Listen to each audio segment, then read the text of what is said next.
It is now the hour of 9. The hour of 9 we get to have conversations surrounding so many matters that are so much of interest. Being one particular issues that are of interest that have been coming up time and time again is the issue of declaration of assets and liabilities, and other assets, of course, by our ministers, our cabinet ministers, people that we've put in places of power, in place to represent us as the voters. When we get to have a view, an outlook at the new Dawn government, of course, in this matters, how many of those have actually fully managed to declare what they have? This is a conversation, of course, that we are having as we are joined by Mr. Jimmy Maliseni this particular morning. Good morning to you, and thank you so much for coming through. It's a pleasure to have you on the show.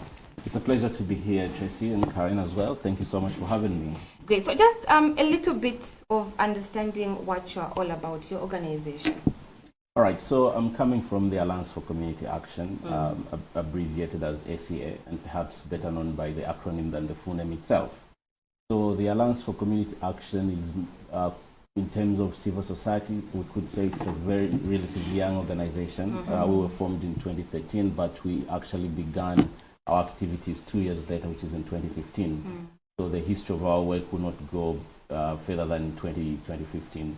In terms of what we do, basically we are what you'd call a one mission organization. And our mission is to institute the demand for accountability in the public. That is how I can summarize our work. Okay. So there is the concept of citizens demanding accountability from public officers, whether they're elected or appointed or employed by the state. And our organization's work is to ensure that those people are held accountable for the decisions and choices that they make on behalf of the people. And we want to transfer that demand to everyday citizens. So as opposed to the concept of being a voice for the voiceless, we are more about empowering the voices of the people so that they can speak for themselves. Okay. One particular issue when we talk about empowering the voices of the the voiceless out there is the issue to do with declaration of assets, and you have been very keen on that particular issue. Why has your organization taken so much interest in knowing what these particular people holding public office have, and what does it do for the general public to have this information? It's very critical. I'm looking at the newspapers that you have here, and one of the headlines is saying, "I'm not scared of SEC Lusambo." Declaration of interest, assets, and liabilities, as well as income, could solve problems like this. That is where we need to begin. So here is how and why we are interested in this. The law as it is said, I think it should be Article 167, I stand to be corrected, but the spirit of declarations of assets, liabilities, interest, and incomes is set by the Constitution, which prescribes that there will be a subsidiary law that guides how that is done by public officers. And that law to which the Constitution refers is known as the Parliamentary and Ministerial Code of Conduct, Chapter 16 of the Laws of Zambia. And Section 10 of that Act requires that our parliamentarians and cabinet ministers, of course, it has slightly been overtaken by events because it was drafted during the time we had deputy ministers, so it also speaks to deputy ministers, but now we have provincial ministers. Nonetheless, the spirit of the law remains correct and still stands. The idea is that, for us, is that when public officers make their declarations, there are two levels of protection that are created, one for the public and one for the public office holders themselves.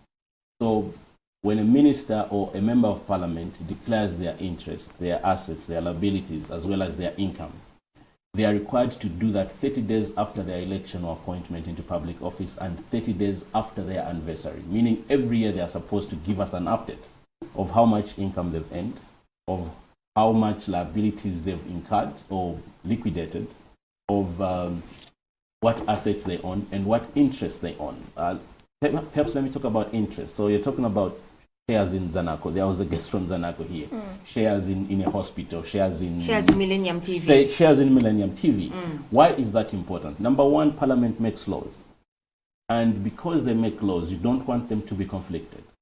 So you should not have members of Parliament presiding over issues where they are conflicted. So if Karen owns a hospital, Karen owns a hospital and Tracy owns a barbershop, then Tracy should not be involved in creating legislation that has to regulate barbershops. because then you are going to be conflicted as a barbershop owner, because then you make laws that to favor the business environment where you are a beneficiary. Instead, we allow Karen. Instead, we allow Karen. Okay. But Karen should not legislate hospitals, Okay. because she owns a string or a chain of hospitals. And therefore, if we allow her to sit on committees to deliberate on medical law and things like that, then how sure are we that Karen will be serving the public interest as opposed to her own interest? That's number one. Number two, when public officers own or rather have assets declared, when they come into office, we know what they own. When they leave, and that's what the Constitution says, we should also know what they own at the point they are leaving. In between, we should be able to see their track record. How much are they earning each year? And so we should be able to go back and say, okay, Honorable Karen, let's make you play ministers. Came in with 5 million kwacha worth of assets. She was earning this income per month. And subsequently, every year, she showed us consistently how much income she was earning. And we should be able, from what you've declared, we can go to ZRA, for example, and look at your tax returns. And we'll be able to reconcile those tax returns with what you've declared in the asset register. By doing that, we are protecting the public from abuse, because then we will know that she hasn't stolen from the people. Anything else that Honorable Karen will own that is not declared, she needs to account for it, and the public has the right to request for redress why that declaration was not made. But also, she herself becomes protected, which is why I'm referring to the Lusambo story that you're carrying. If the man had been making consistent declarations, all we could do is go back to the asset register and see his progress from where he was when he entered Parliament to where he is after exiting Parliament. Houses must be declared. Businesses must be declared. Wildlife must be declared. Those are assets. Those are not your shoes. So your shoes, your clothing, your everyday use things, your toothbrushes, you don't declare those. You declare your income and all of that. So that record serves to protect public officers when they are accused of having accumulated wealth that is beyond their known income. So it is a way of protecting both the declarant or the person that is making the declaration as well as the public. So at the end of the day, there will be no argument of saying you stole from the public, because the record will be there. The record will show consistently year on year how much you are earning, how much you are paying to the taxman, and then SEC might not indeed have anything on you, because your record will be there. That is why we as the Alliance for Community Action are very interested in this issue, because if that is done, the country will be focusing on other things than chasing people that were in Parliament who should have been doing the right thing, because then we could have just been going to the register, checking there, and everybody is happy. So, I mean, with that said, Mr. Maliseni, what is it that you would say is the main reason as to why people in these leadership positions should declare their assets? Why they should declare their assets is because they are superintending over public money. So the money that they manage does not belong to them. That money belongs to the people. That is why we don't have, I know people use this term a lot, UPND government. There is no such thing as PF government. New Dawn government. Well, they can have that as a moniker, as a nickname. But in reality, what we have is the government of the Republic of Zambia. That is the government we have. And government remains. What changes is the administration or the political party in power at any given time. But be that as it may, the interest is that government money must be protected at any given time. And so the law that has been set out is a way of having oversight provided over Parliament. In civics, they taught us that we have 3 wings of government. And there is a mechanism that is set through which each one of them is held accountable by another. So many of us know that Parliament holds the executive accountable. What we do not know, or what we do not pay attention to, is that Parliament itself must be held accountable. The principle of policing the police. Yes. So even the police, you have got the Police Complaints Commission. So somebody must police the police. So yes, Parliament is policing the executive, but what we've said is let the judiciary police Parliament. So Parliament must report itself to the Chief Justice by adhering to the law of the asset register. I like the history that you've given us, Mr. Maliseni, but then let's try to also use the same history to make us understand where we are today. Have we seen our parliamentarians, our ministers fully, declaring their assets, declaring what it is that they own, the interests that they have, or what we've seen is a resistance? And we see resistance. What could that be attributed to? Well, I can't be sure to what that can be attributed to or why people are not making declarations, but I can certainly speak to the dangers when they don't make declarations. So why has there been resistance?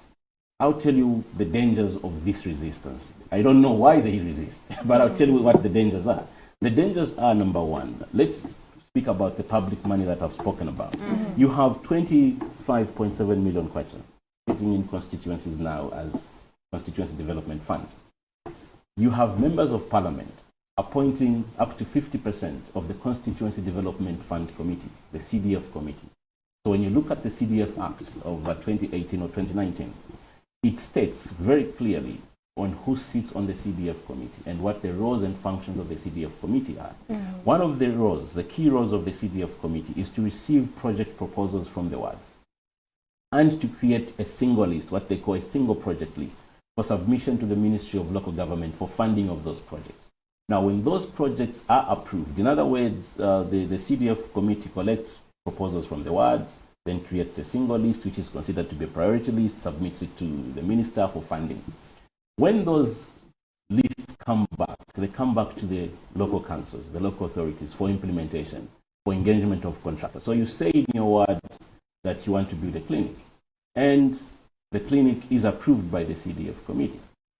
How sure are you, if your minister, if your member of parliament has not declared their interest, how sure are you that the people constructing your clinic, the construction company building your road, the construction company building your school does not belong to the minister, or does not belong to your member of parliament, or they do not have beneficial interest in that? So when people make these declarations, it means therefore that we are able to see where their interests are, and we are able to figure out, to show conflicts of interest. So we can say, wait a minute, don't be too fast, Honorable Tracy. How is company A, B, C, and D, which belongs to your spouse or which belongs to your brother, how did they become the preferred bidder for construction of a school in your constituency? So what happens when the declarations are not made is that the public is in a way blindfolded from the conduct of public officials. But when public officials make these declarations, it means therefore that there is transparency and the public can be able to see where there is conflict of interest and seek for redress, because that is what the law says.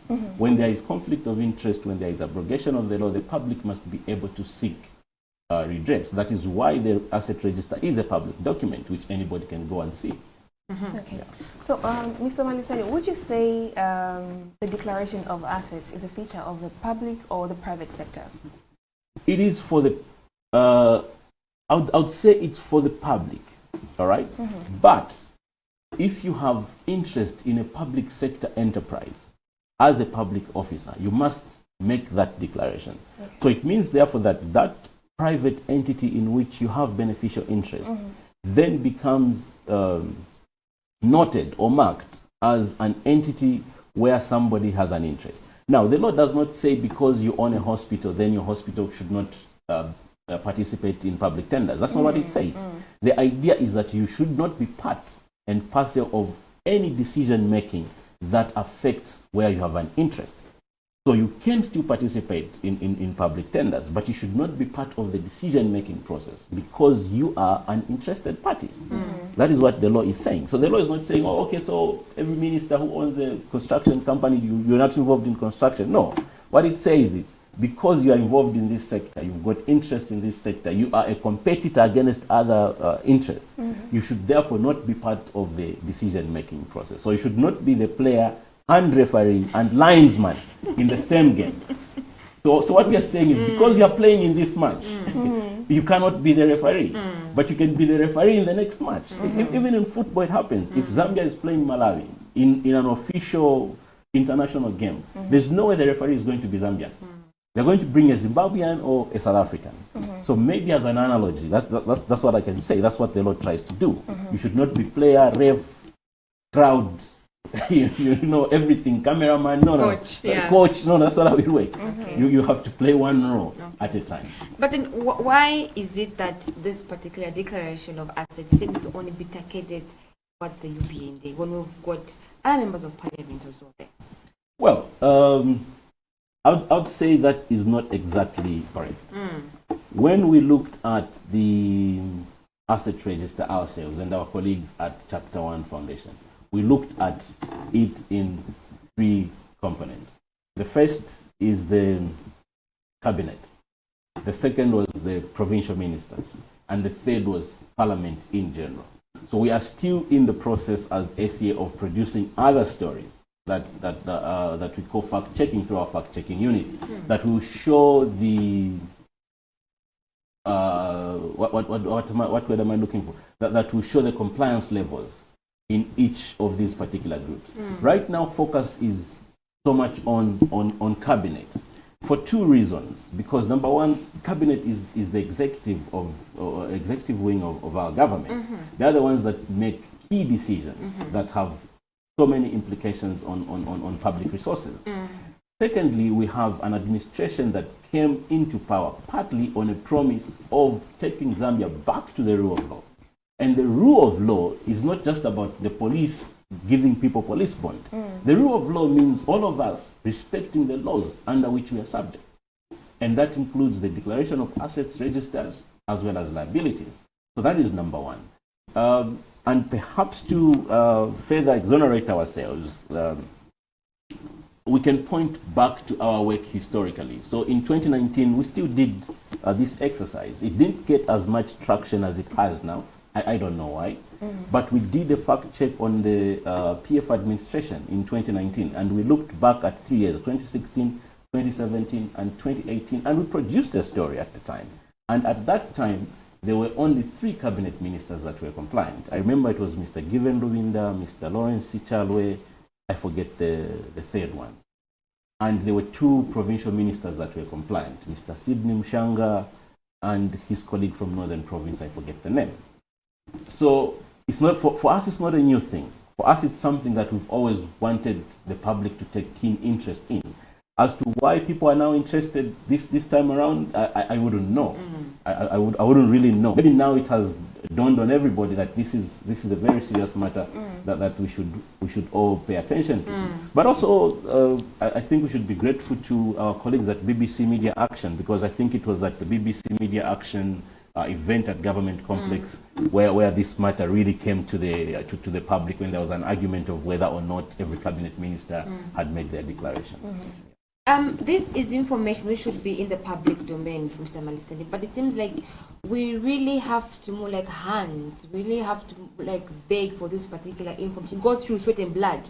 Because the last time we saw the director and spokesperson from the Ministry of Information and Media, Mr. Tavokawan, actually talking about the office of the filer, and the reporter was trying to ask more questions, who this particular person is, in which particular ministry, department, where can we find? But then it seems like it remained just being thin air, just like that. Why is it so hard for this information to come out to the public? He mentioned everybody managed to declare their assets. Why don't we have this information revealed to the public? As simple as that. Well, I think that our public sector, public service, must be more proactive in terms of informing the general public of their rights, but also the kind of services that they offer, and also the rights that citizens have. Technically speaking, the information is public.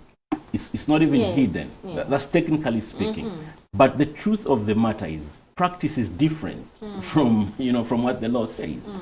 So in terms of where the register sits, how to access it, and all of that, tends to be somewhat too formal in our view. So you must write to the Office of the Chief Justice, at least we did, and then they respond to you and they give you a date on which you can go and view the register.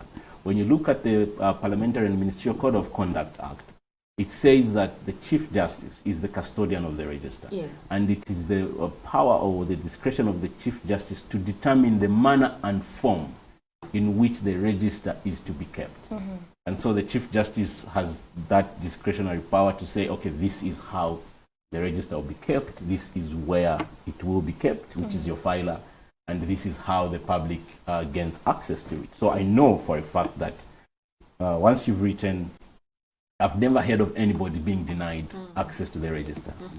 The Supreme Court, the registrar of the Supreme Court, who is the current custodian of the asset register, or the filer, if you will, as they were referred to, is the registrar of the Supreme Court.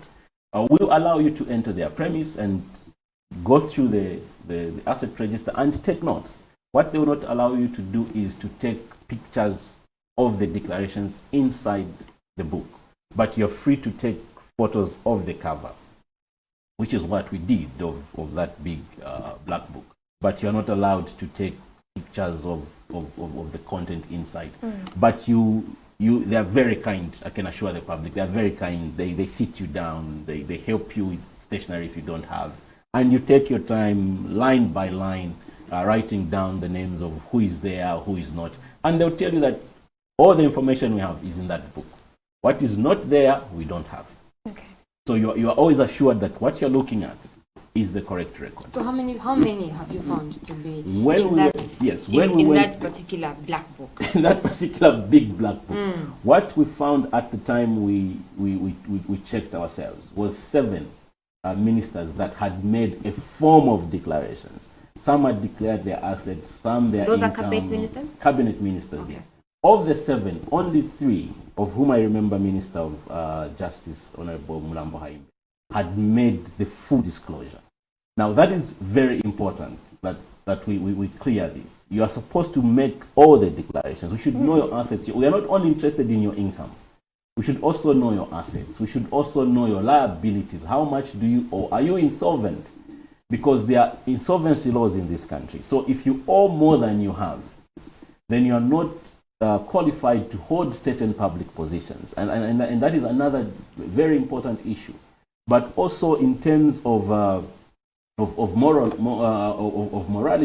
public moral integrity, it is a risk to have an insolvent person holding a public position or public office where they superintend over public resources.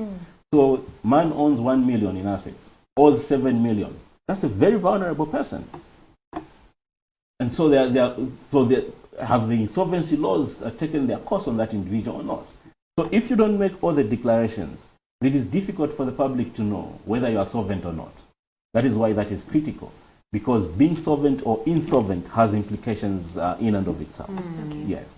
So, Mr. Maliseni, earlier in one of your explanations, you mentioned how the New Dawn government came into power, of course, promising to say people must actually follow the rule of law.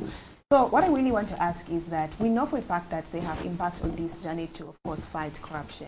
And some members of the society are not really pleased by that decision. So what do you, as ACA, make of that thought? Well, in relation to the declaration of assets and interests, I can tell the UPND administration, as I prefer to call them, they cannot fight corruption if they themselves, as cabinet, are blatantly breaking the law. If their members of parliament are breaking the law. Because how are you going to fight corruption effectively when you yourself are not fully transparent? How do we know that the things you are going to have by December 2022 were legally owned?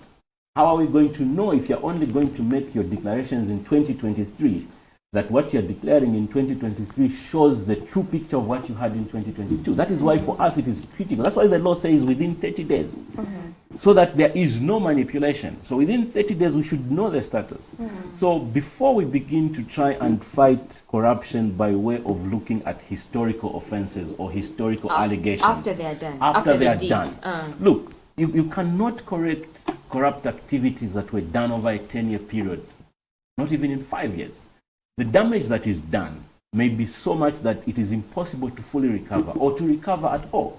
That is why for us as the Alliance for Community Action, the fight with corruption against corruption must begin at prevention. And prevention begins with adherence to processes such as declaration of assets, interests, and liabilities. Because when we do that, when people respect that law, it means that let's assume we are in 2026. When we come back in 2026 and somebody is no longer MP or somebody is no longer minister, but they have these assets that they've accumulated over a 5-year period, the asset register should be one of the documents that defends them. Because if we go to it, we'll be able to see how consistently these individuals earn their money. By the way, just to clarify that point further, when somebody declares their income, they'll show how much they earn from salaries. They'll show how much they earn from their businesses. Allowances, dividends, and all of that. So we'll be able to know this is how much this person earned. And if this individual goes to their constituency and donates 5 trucks, 18 trucks of cooking oil and milling meal and all of that, are we able to see that income reflected in their asset registers, in the asset register declarations? Or is that a standalone income? If it's a standalone income that was not declared, then they were in abrogation of that act, and the law therefore must take its course. But then, are there any penalties when we have these particular individuals not declaring their assets? You know, as the SCA, you only found 7 out of the whole number. 25, 25 cabinet ministers, 7 with a form of declaration, 3 fully compliant. Yes. So I know colleagues from Daily Nation produced a story that was showing 11. So we have written to the, before I answer your question, Tracy, just I don't lose this thought. We have written to the Attorney General that we are going to report this issue to the Chief Justice as the law requires, which is what answers your question. So there is a mechanism for redress that is embedded within the law, the Parliamentary and Ministerial Code of Conduct itself, which says that when you have an allegation against a member who is non-compliant, you are supposed to report them to the Chief Justice. If I'm not mistaken, the Chief Justice makes that report to both the President as well as the Speaker of the National Assembly, and then a tribunal is formed, and when a tribunal is formed, that member is brought before, by member I mean member of Parliament, minister, or whoever else is supposed to make that declaration, and then when that tribunal is formed, there are deliberations, and then there are penalties that should follow. Right. So with that said, what would you say your recommendations, of course, in regard to those declaring their assets by those in public office? Well, our recommendations are quite difficult to realize overnight, but we are of the view that the Parliamentary and Ministerial Code of Conduct needs strengthening. And one of the ways that we propose as the ACA that it should be strengthened is, number one, the access to the asset register, as it is called, should be more decentralized and more public. There should be a stronger obligation for the custodians to make the document deliberately public.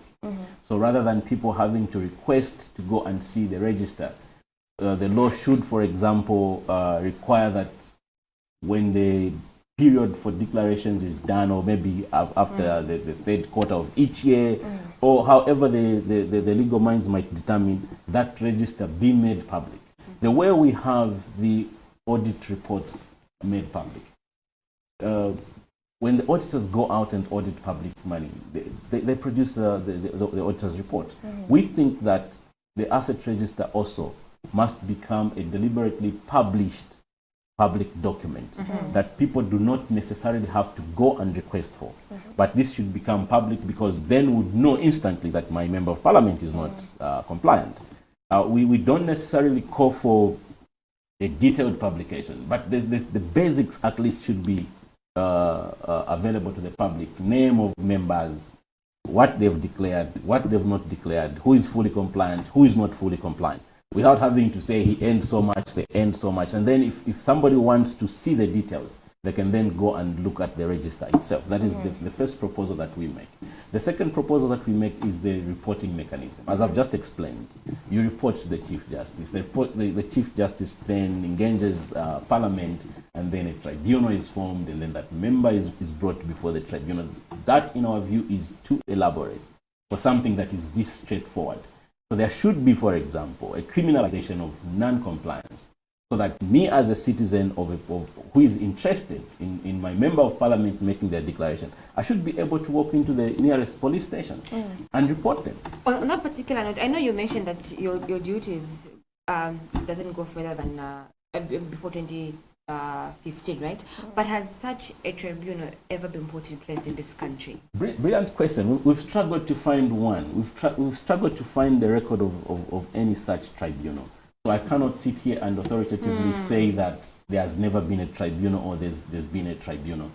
We've tried to look for information, but we've not found one yet. But we are still looking, because we're trying to see if there's any precedent in this issue, if there's any decision that was made, what did the tribunal decide, and so on and so forth. But that is a thought that only came to us much, much later. But it is something that we are looking into. And try and see how those played out. And for us, it is for purposes of informing our proposals, really, in terms of how this law should be strengthened. There's nothing wrong with the law, I must say, but I think it just needs to be strengthened. Okay.